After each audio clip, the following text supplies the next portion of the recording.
is card number 140 from the Bowman Color set, Alpha Brazil. I believe that's how you pronounce his last name. I always want to say Brazil, but I think it's Brazil, like the country. And here he is. I remember when I made that video, I was thinking about the Twilight Zone because something about Alpha Brazil freaks me out. He's got the face only a mother could love. He looks like he might be in a Universal monster film. No offense to Alpha. I can't take that back. Yeah, I love all the cards in this set, but this is the card that maybe freaks me out the most. However, Al has been used mostly as a relief hurler for the past several years. He got in 46 games with the Cards in 1952. He won 12 and lost 5. He gave up 75 hits for 38 runs. He struck out 55 and walked 42. He began his career in 1936 in Little Rock. I was talking about this card, this very card, with our friend Mookie Chilson. Shout out, Mook. You can see here that I struggled to find a centered version of this card. This is one of the tougher cards to find centered. This was the best I could do at the time, and I'm sticking with it. If it is card number 140, it must, in fact, be session number 140 of Card Room Live. Can you believe it? We've done this 140 times. No, it's not a show. It's a hangout for fellow vintage collectors, whether we have guests or not. Most of the time, we waste time looking at and talking about old cardboard, and through it all, we try to make it time well wasted. And dare I say, we've done a good job of that over 4 years and 140 sessions. Well, 139. We'll see how we do tonight. If you're here with us live, welcome. Welcome to my fellow YouTubers. Welcome to the commenters, to the folks from all over social media land. If you're new to Card Room Live, don't be afraid to say hello. You are amongst cardboard friends. This is the live stream where everybody knows your name. And if we don't, we soon will. Give us some time. We'll learn it soon enough. If you're listening to this later, you may be doing a number of things. Perhaps you're going to work or coming home from work. Perhaps you're sorting cards, looking at eBay, rolling out meatballs, walking the dog, sitting on the john, putting the kids to bed. Maybe you're battling raccoons in the backyard. Maybe you're wondering if Eddie Wakis could come up. There's always a chance. Maybe you're wondering what other kind of Mike foolery we're going to get into tonight. Whatever you may be doing, I do hope you get something out of it. If you want to get in touch, have ideas for future sessions, or maybe you want to nominate yourself or another collector to join Card Room Live on a future session, you can email me at bowman53channel@gmail.com. You can also find me on Instagram, bowman53_Alex, on X 1953 Bowman Color, and on Blue Sky, Bowman53, and all that information can be found in the description below. This session of Card Room Live is brought to you by our friends at Reindeer Studios. ReindeerStudios.com is where you can get your hobby-related gear and custom cards that you're not going to find anywhere else. And let me show you what I'm talking about. Here is the Reindeer Studios site with all kinds of fantastic gear and cards, t-shirts that your wife and regular life friends won't understand in the least, but t-shirts that all your hobby pals will be envious of. Reindeer has a great customer service in place, and if you don't believe me, you could probably ask a question right now in the chat, and either Reindeer Studios himself, Mr. Scott, or one of his customers could probably help you out. If Ray Stantz is the heart of the Ghostbusters, Reindeer Studios must be the heart of the hobby. Check out the Reindeer Studios store today, or the Reindeer Studios Etsy store, where he is a star seller with over 2,400 sales and counting. And no, I do not get a paycheck for saying any of that. It's just the truth. So good evening, everybody. Happy Labor Day weekend. Happy end of the summer. Is it, though? I don't know. I remember being a kid and really dreading this time of year, but I'm happy to be here tonight with all of you. Mike, the sports history collector, is here. All Eddie Wakis all the time. Jacob is here. Jerry, the Big Six, is here. Jay Hawker, another Mike, Jay Hawker Vintage Cards, is here. Good evening to you. A fine card collector is here. What's up? Jeff was a guest on our last session. Killer Brew 3, Kurt is here in full effect. Lonely Basement Baseball Cards is here. Ruben is here. Steven with a PH. What's up, Steven? Another Mike. Mike Polina is here. Good to see you, Mike.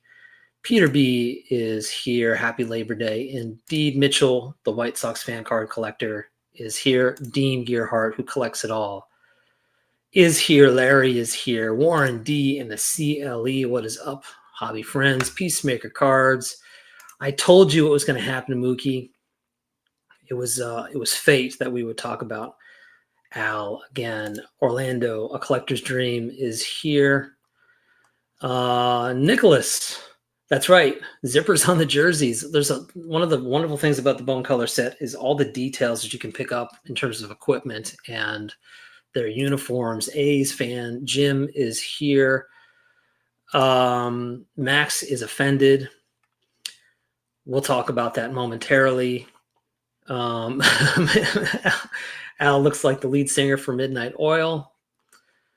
Everybody's got an opinion. Brad's vintage collection is here. 53 Bowman is number 1. You don't have to twist my arm about it. The Boston Kid is here. Good to see you, sir. Dan's vintage baseball PC. Yeah, all kidding aside, he was a great pitcher. Rick Acosta is here. Good to see you, sir. ET Card Collector, what's up? First time watching Card Room Live. Just created my channel not long ago. Hope everyone is well. Everybody take a moment and look up ET_Card Collector. Welcome. Maybe in the chat you can give everybody a sense of what your collecting style is and introduce yourself. You are most welcome here. Vintage Cards is here. There is no explanation, Jeff. Just roll with it. You don't have to understand it.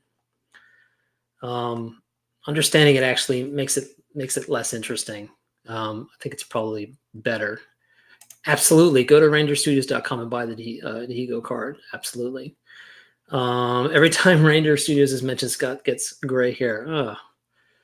Sven is here. John 3D80s card is here. Foul Ball is here. Pre-War Dreams is here. Thank you. Although, yeah, okay, I was going to say Jeff killed it. I didn't do anything. I just sat and watched Jeff killed it. Kurt in Brooklyn is here, and I think we're mostly caught up. Hey, I did it in 10 minutes, Max. How about that?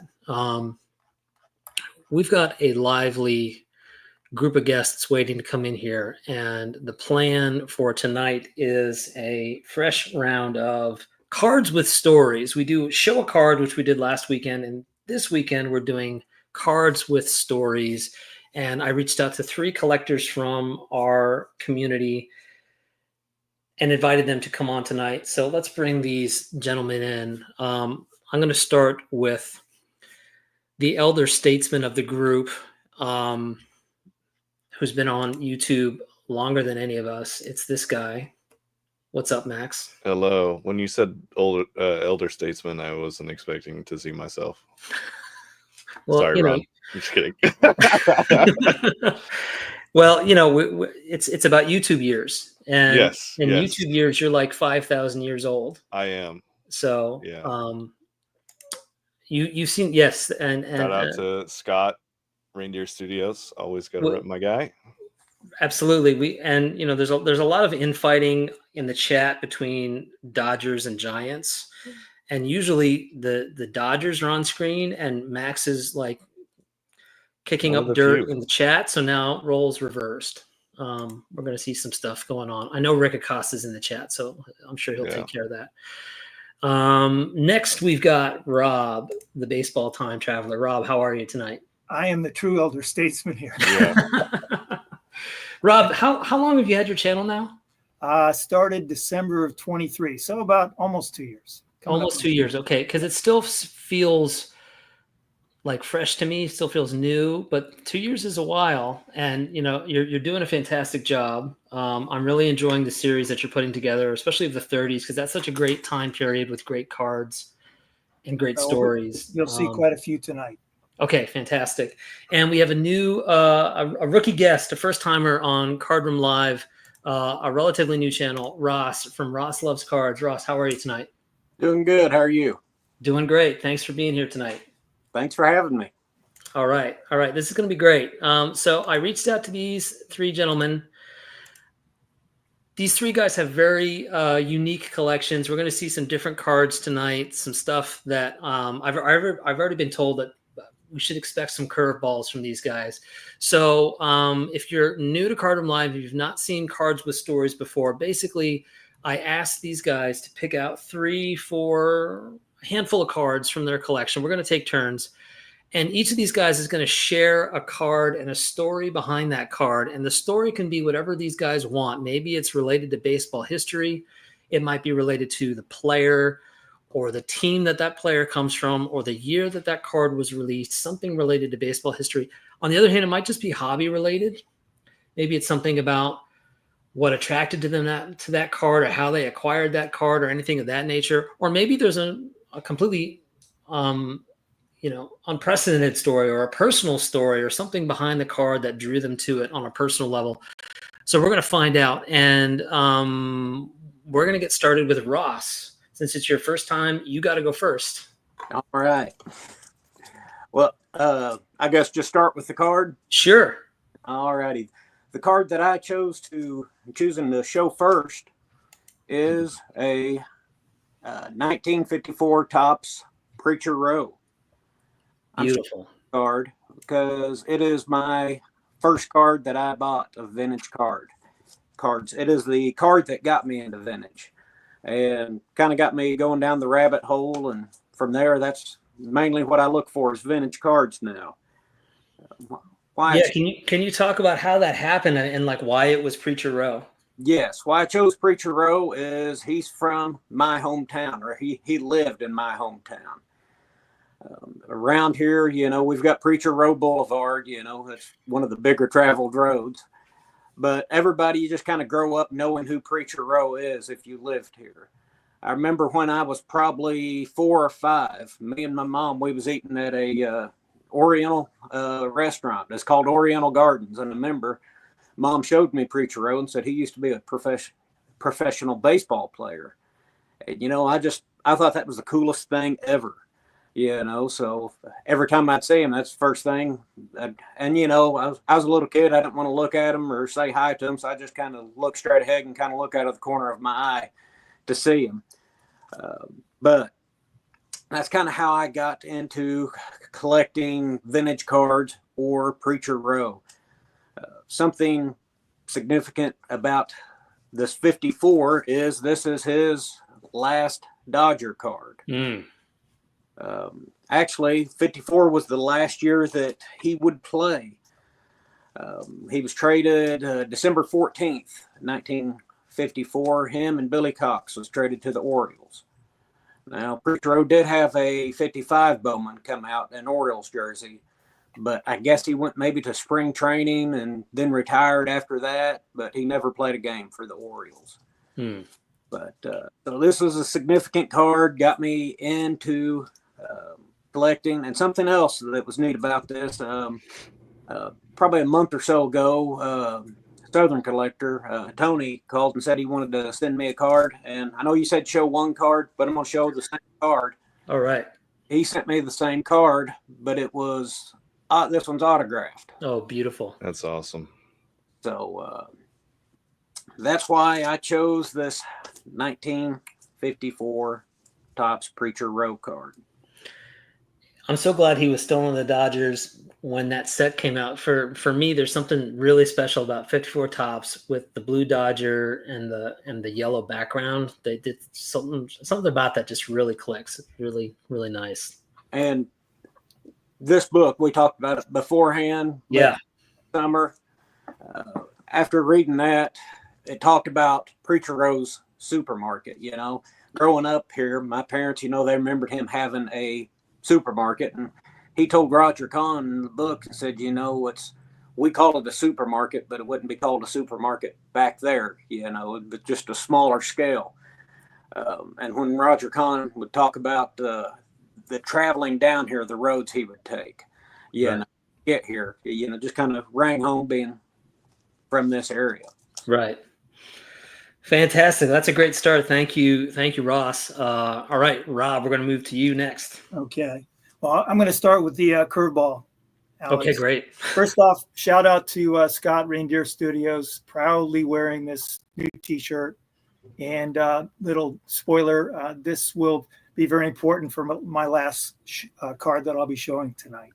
Nice. So, all right, so let's get this going here. I'm going to show you 8 cards in my first segment here. Beautiful. So, first one, we got to get Eddie Waitkus out of the way, gosh. right? There we go. Fantastic. Right. So Eddie's taken care of. Now, dedication to you, Alex. You're the one that I really attribute. You and Don's Field of Dreams inspired me to get going on starting my own channel. So this is my favorite Bowman 53 right here. That's a great one. Yeah. Absolutely beautiful. Yeah. And then to honor Ross, I watched a couple of his recent videos, and he's got a couple of favorite players, and I wanted to kind of show him some cards that I've got that he would appreciate. The 61 Roger Maris. And then he stated that he's going to start collecting all the Bowman Dodger cards. So I wanted to give him a sampling of some of the cards. I think the Bowman, the early 50s, the 50, 51, 52 Bowmans, as well as the 53s, but the 51 through and 52, they're very artistic. And these are some of the cards that you can look forward to getting, Ross. Here's another one. Oh, yeah, I love that one. Duke Snyder. And here's a nice 52. It's one of my dad's favorite players, Carl Furillo. I'm not happy about this. I think this is a trap. And then Ross, you specifically mentioned Pee Wee Reese that you really like. And I really admire Pee Wee Reese. And to add to that, this is an autograph I got from Pee Wee Reese 43 years ago through the mail. And it's one of my cherished autographs. That's awesome. Oh, that's great. Yeah. And speaking of autographs, this is kind of a shout out to some of the channels that I know collect specific cards or really admire certain players. This would be Doug, Joe Wood Collector. Right. Same grouping.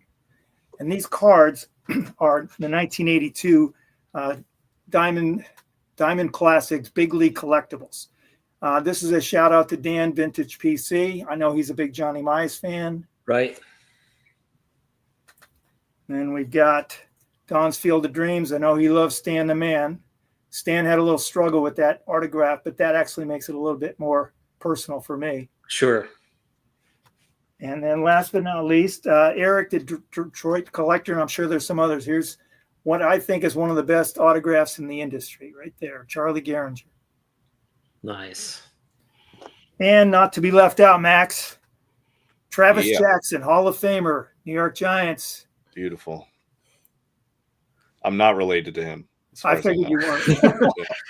Is he like hanging out in the stands there, like on the railing? You know, let's see. Yeah, it's actually he's right below the grandstand there. That's great. Yeah. He's peeking over a railing. Yep. Okay, there you go. If he had another, I would love to know, like, if he had another card in the Diamond Star set, you know how that, like, with T206, they like do a descriptive thing on the flip. That would be, I would love to see what they come up with for that one. Yeah. Doing chin up. That's right. Yeah. Well, Rob, fantastic job breaking the rules. Now, I wanted to be the first one to break the rule. I was going to say the king of rule breakers. Go for it. I started with a curveball. Now go to the sinker, Max. Yeah, there you go. I'm gonna the first card I'm gonna go with is the card that I had waiting in the wings the last time I was on.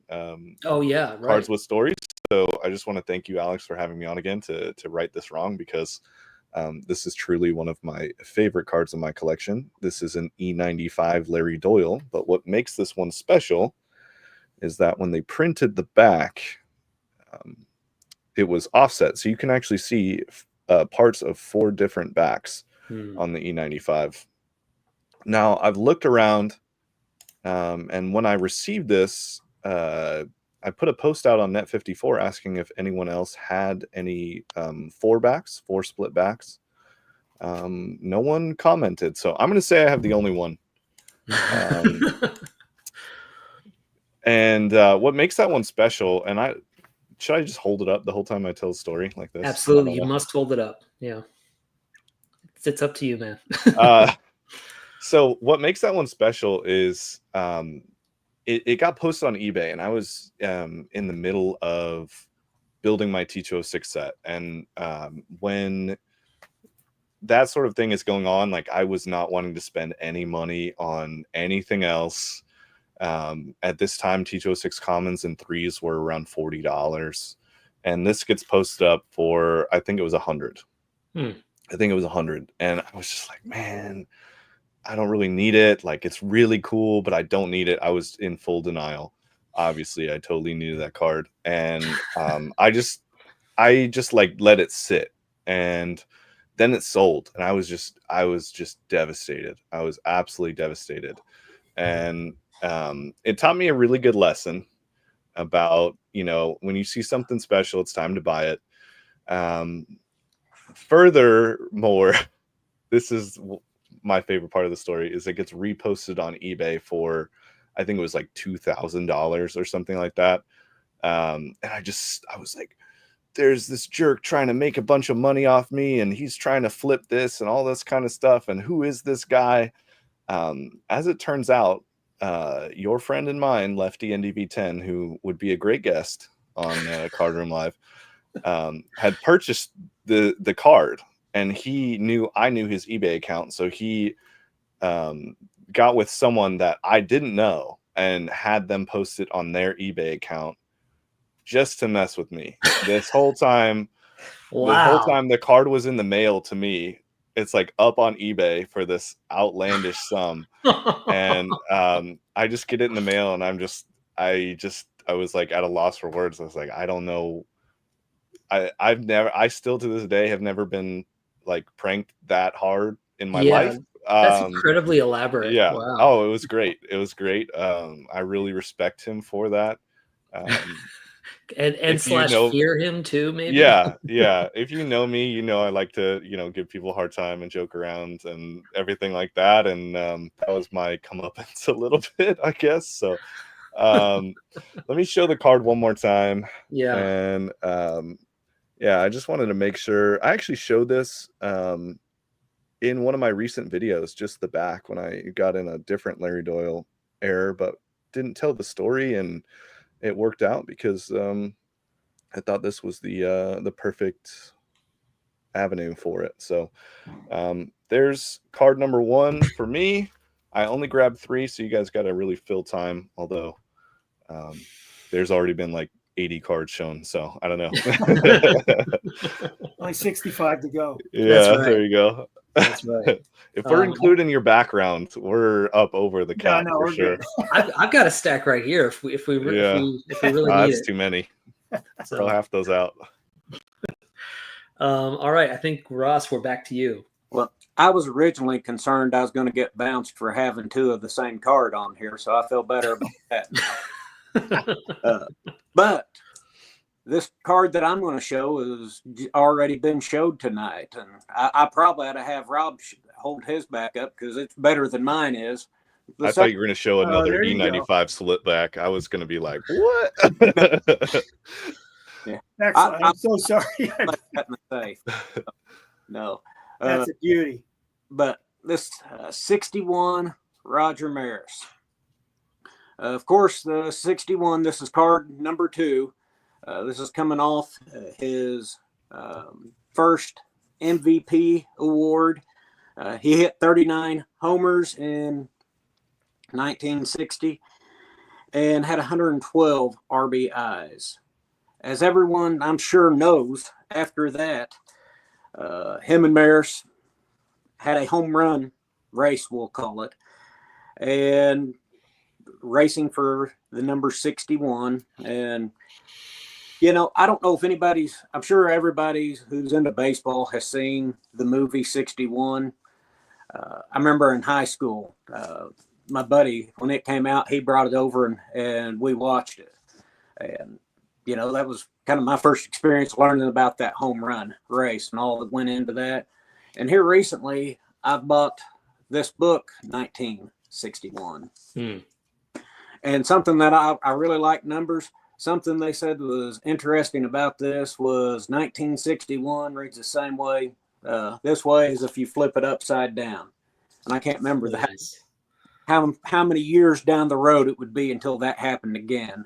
But they thought that 61 was be a special year because if the in reverse or flip up, whatever that was termed, they thought it would be a special year, but nobody known what that would be. And of course, Maris hit a 61. Together, they broke Ruth and Gehrig's duo run they hit a total of 115, I believe. Yeah. But looking past that, I like 61 because of 1961. He won the MVP, would win the second MVP that year, and it's 61 home runs. Something else I found interesting about that is, does anybody know the next time that the record was broken? It's McGuire, right? Well, yeah, McGuire in 98. Yeah, McGuire 98. 98 home runs.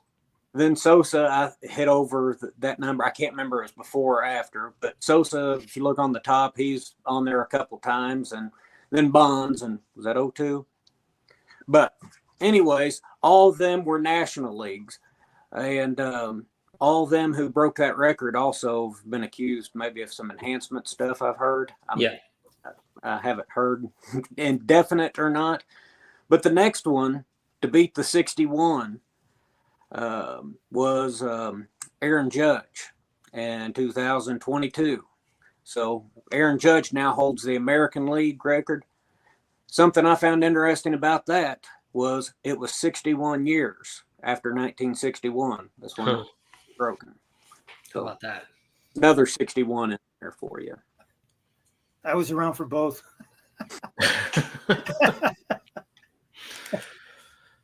Rob, do you have any memories of following it that year? Or? I was only 6. I was born the year the Dodgers beat the Yankees in Brooklyn. So I was only 6. My first recollection of a World Series was the '63 series where the Dodgers and Sandy Koufax beat the Yankees in 4 straight. Right. So but I wish I could have experienced that 61 race. But fascinating time in baseball history. Definitely. All right. Cool, Ross. Thank you, Rob. On to you. Okay, we're going to go back to the 1930s as promised. And one of the things that I've been collecting of late, to me as a historian, it's fascinating. We look at cards and we look at the backs of cards and we get some stories. We can go on the internet and sort of find the history and everything. But what I've been collecting of late, and I've now acquired about 60 magazines, and I'm focusing a little bit on the magazines that depict the Hall of Famers. They were current players at the time, but they're now Hall of Famers. And what I'm going to do in my little segment here is show a focus for Max on the New York Giants. And this would be 1936, Bill Terry. Oh, beauty. Who was the last National Leaguer to hit over 400. And at this point, the Giants were in the World Series 1936. Actually, 33 they won, and 36 and 37 they played the Yankees and lost. But I have some really cool stuff from, here's the Diamond Stars of Bill Terry. This was my first Diamond Stars, and actually my first 1930s acquisition a couple of years ago. And then I also came up with the photograph that essentially was the model for it. Very nice. So, yeah, 2 pretty cool items. And the reason why I'm showing you the Giants too is that my dad, before he passed away, he wrote a short autobiography, and he made special note of the fact that he and his grandfather, my grandfather, would go to ball games. They lived in the Bronx, and my grandfather was a big New York Giants fan, and they would go to the Polo Grounds in Yankee Stadium. And at about this time, my dad in the mid 30s would have been, 10, 12 years old. And he mentioned specifically Bill Terry, Carl Hubble, and Mel Ott. And I wanted to just show some of the cards and items from those guys. Here's that Diamond Star set, Carl Hubble. I thought that was a pretty striking card. Mm-hmm. And then you've got his exhibits card. Great. And then I found a couple of really cool photos. He was renowned as a screwballer. And the picture I'm going to flip over here. Look at that.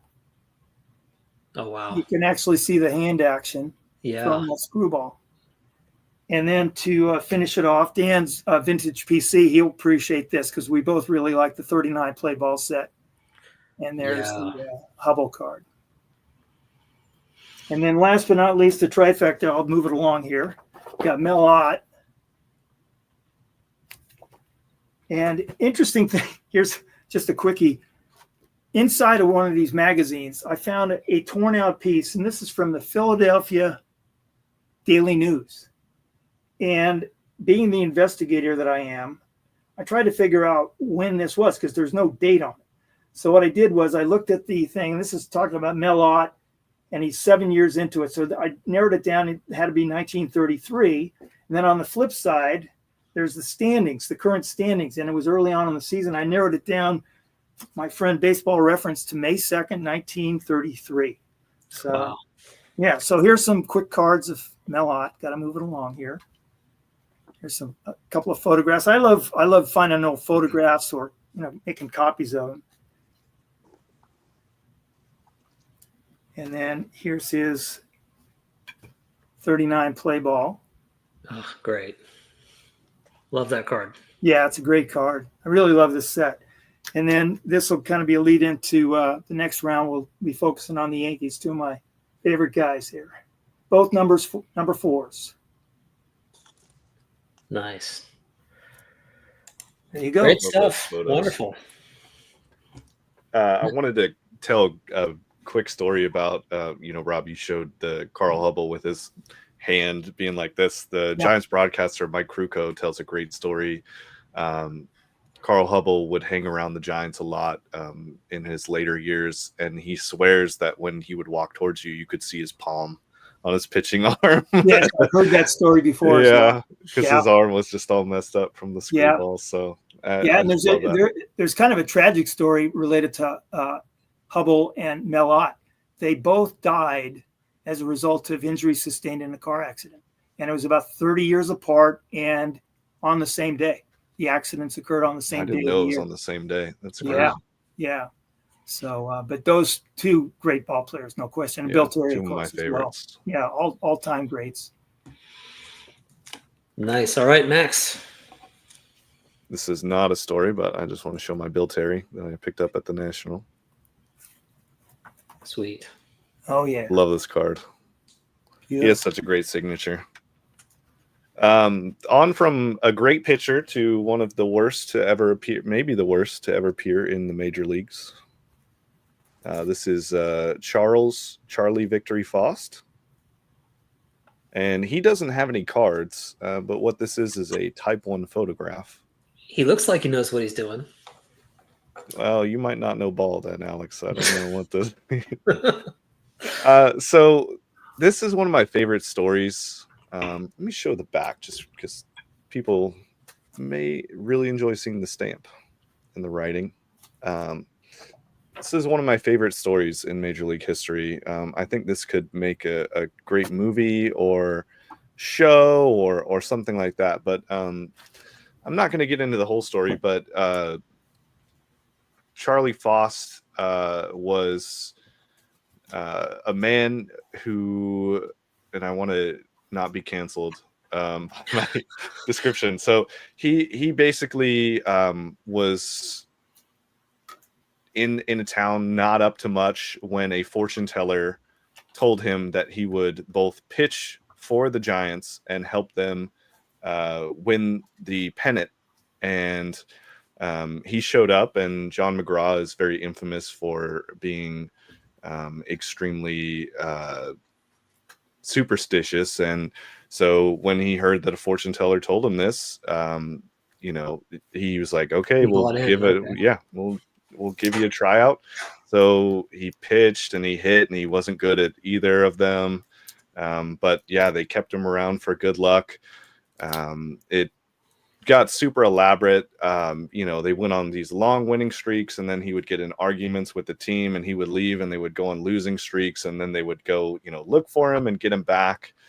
He parlayed all this into a vaudeville show where he played himself. They let him hit, they let him pitch in the games, all while not knowing anything about baseball, really, or how to play it. So, there's a lot to this story. Some is mean-spirited, some of it is very much a product of its time. Right. And I, just as a fan of just oddities and just baseball and the Giants, this is one of my favorite pieces in my collection. He really does not have a lot of stuff to go around. His stint, while memorable, was not super long, and like I said, no real cards to show. There have been some like modern recreations, but this, for a period piece, this is circa 1911. I forgot to show the flip on it, but a type photo circa 1911. Yeah, I just find it so fascinating. That is the only time period of which that could ever happen. Right. The entire history of baseball mascots in that time is fascinating. But that one is my favorite of the mascots. If you do want to research more and you can't read like myself, there's a great audio version, Fred Snodgrass in the Glory of Their Times. Tells a really great rendition of the story, and I think he's like largely responsible for the stories, like the story being known today. Right. So Right. yeah, you can listen to Fred Snodgrass talk about it, and highly recommend it. It's super fascinating, and when they make the movie, it'll be a really hard decision not to sell this, because I'm sure it'll explode. Yeah. So anyway, I've seen like 3 type 1 photographs of him, and this is probably my second favorite. It's a great pose. So anyway, thank you. Awesome. Did not know that. Yeah. Really Pretty good. interesting. Really good. Okay. What are we? Round 3 now. Ross, back to you. All right. Card I'm going to show is probably one of my favorite cards. It's the 51 Roy Campanella. The 51 Bowman, I've always said it's probably my favorite set. It's probably my second favorite set, but I just love the looks of it. I like them being smaller cards. I like the colors. I like the text box with the name in it. How this card's not on the top 300 cards list, I don't know. I even checked it twice. I thought, well, I must have missed it looking through there, because this one, it'd be high on any list of mine. But I just love this card. This year was special for Campanella. Right before the season started, he had an accident of a hot water heater explosion and burned his face and eyes. And he prayed, Lord, if you heal me, I'm going to go get me a business of some sort. He's just worried about his family, how he's going to provide for them if he can't, he can't play baseball. So he was healed. And later on that year, he opened up a liquor store. I say that year, I think it's towards the end of that season. But 51 was a big year for him. He won his first MVP that year. Batted .325, had 33 home runs and 108 RBIs. And his cut down percentage was 34 out of 49 attempts of those attempting to steal. Wow. So 69%.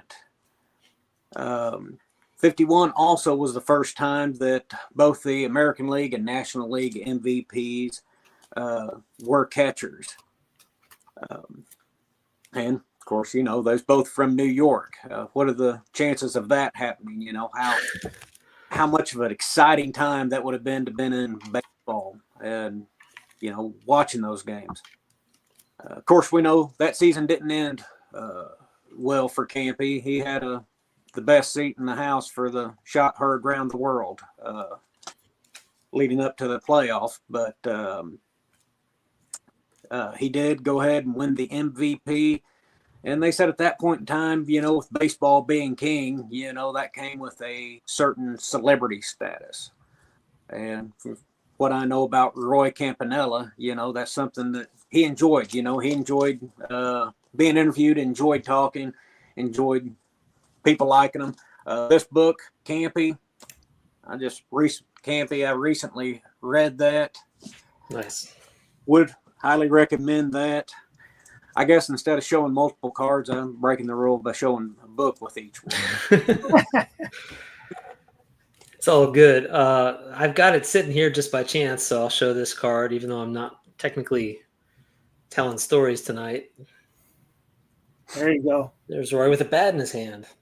That's beautiful. It's always It's a nice. great card. That's still one I need to check off my list. In the Polo Grounds. I think Alex will let his go if you ask real nice.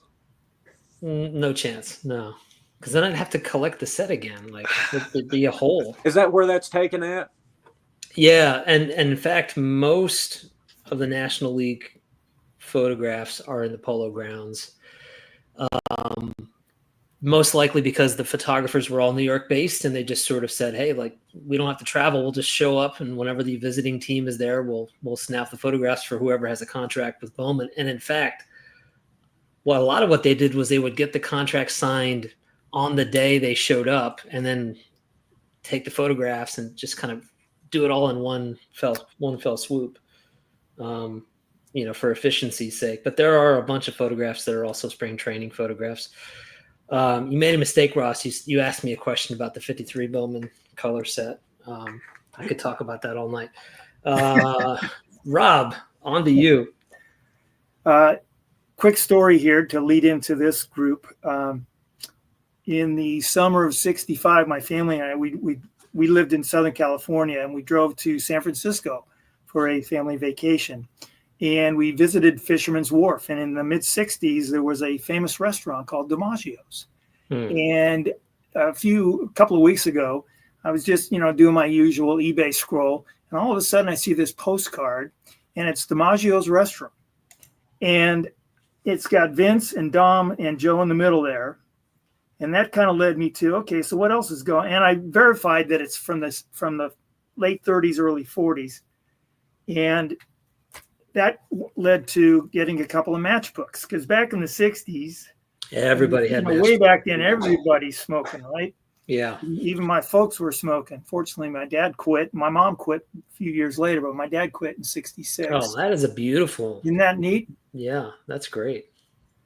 And then I also found another couple of postcards. And this one, I got a feeling I might have lucked out with this one, because I looked it up and I don't see too many of these around. That's a unique image. Yeah. Yeah. Is that real photo? It looks like it. Well, usually on this kind of back, don't they usually they throw the name on there?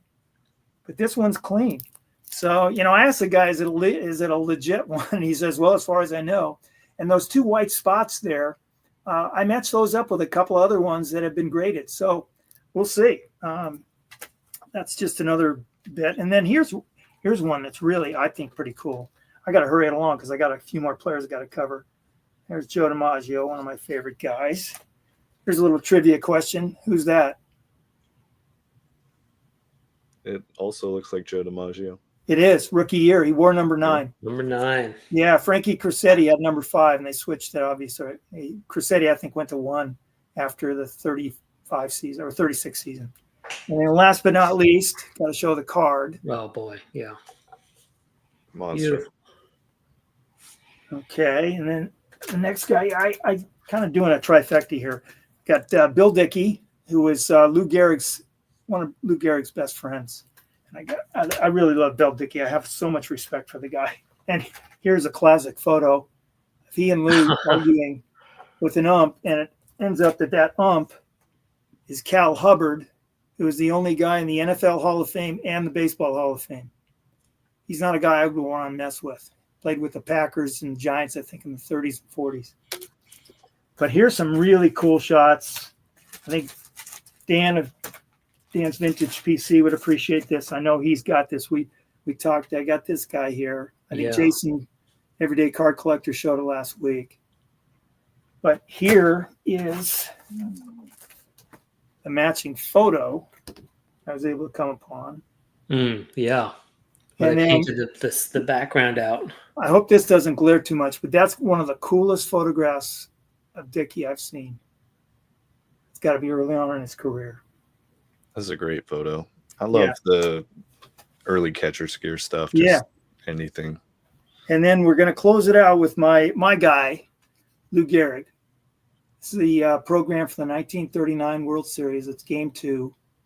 And I've collected this program. I got they played the Cincinnati Reds. That thing looks brand new. It's crazy. It's in really good shape, and it's scored. That's how I know it's Game 2. And ultimately, I hope to do a video on this.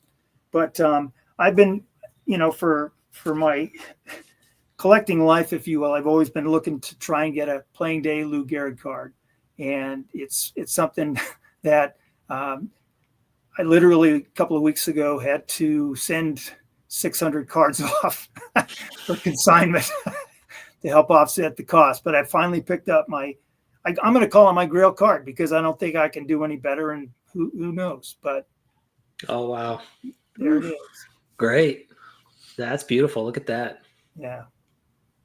So that's my Lou Gehrig 1934 Gaudy. This is number 61. I think it's number 37. They're very popular, yellow. But this one just caught me because I do like kind of the action. I like the coloring. He's got the pinstripes. It's just a great looking card. Yeah. Well done, Rob. That's great. Yeah. So that's it. All right. Max. I'm choosing not to go after that Gehrig. I don't want to. Pass. Yeah, I'll show my last card. I only pulled 3, so if I don't talk long enough, oh well. That's great. This is Bill Hallman in the 3. Now, Bill Hallman is a player that I know nothing about. Great. Okay, that's a good start to the story. And who do you play for? Do you know who he played for? He played for Kansas City. This is I even had to look. But what this is 520 for me. Now I could look up Bill Hallman. I just haven't. I don't know. It was a last minute. Up until about 5 minutes before the stream, I was like, man, what should I pick for my last card? I just thought that this was kind of set building. Now I didn't do it like you, Alex, where I saved a special card for my last one. It just was my last one, and that's something that I think is funny about set collecting is you have, and I'm sorry to pick on Bill Hallman, but like you have a lot of Bill Hallmans where it's like not necessarily like super notable. It's just kind of, there you go, Bill Hallman. So for me, there's no more symbolic card of what the monster is, just a huge 520 card set, and you're not going to know a lot of people in it necessarily. It's possible to go look up all these guys, and maybe I should look up Bill Hallman, like I said, but I think it's kind of fun to just has your last card. It's like I don't know who that is. But for me, that card, I don't know why it was tough. It's not a tough card. And I think that's just. I was going to ask if there was a reason why. There's literally no reason. What I did was, I bought what was a good deal. I bought tough cards that I thought would go up. Mm-hmm. I bought tough cards that I thought I was overpaying for just to have them. All that kind of stuff, and just Bill Hallman. That was it. That was it for me. And it was super interesting because when I sent off the SGC, like my SGC order, because I wanted a full SGC set.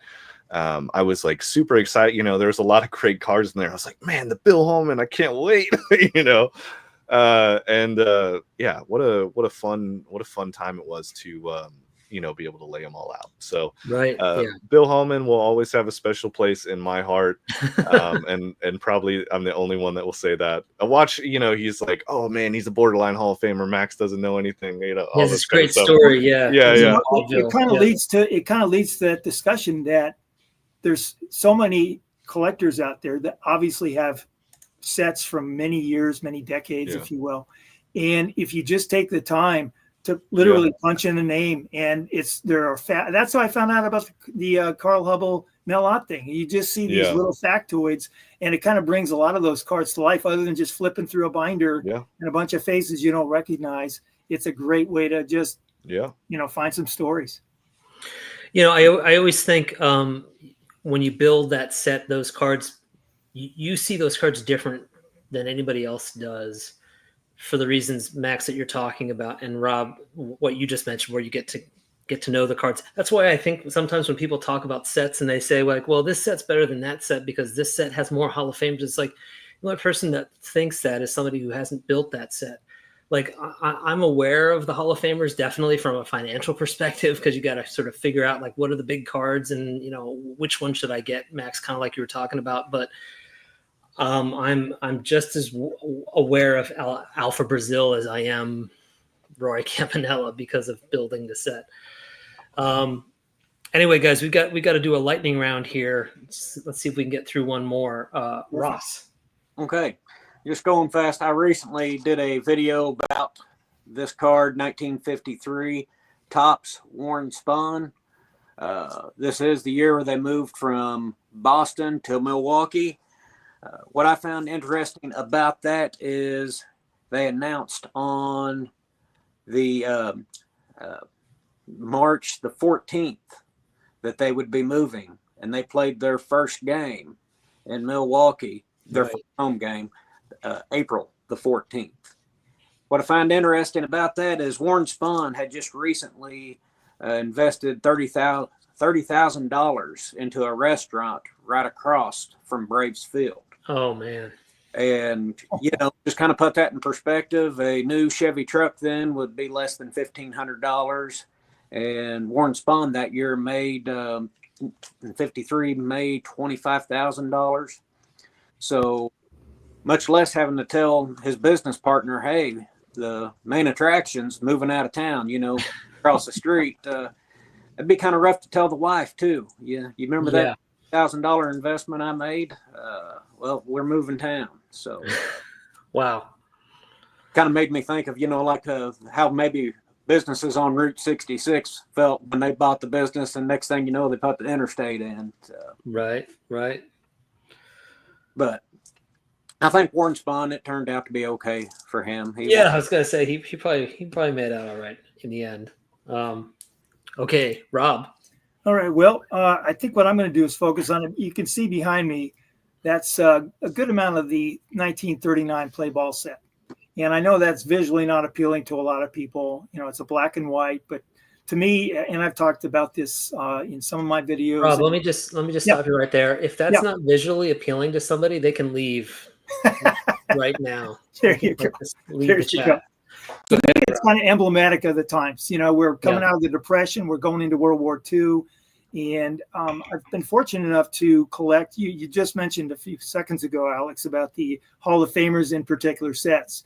Well, this particular set, I don't know the amount of numbers, but I have all the Hall of Famers except the guy who was a rookie in 1939, and that would be Ted Williams. So I gotta save up a few dollars to get that rookie card. But in the meantime, I go to 1939 October Baseball Magazine, and I've got, and this thing is pretty much in mint condition, but let's take a look at this, and I got to be careful.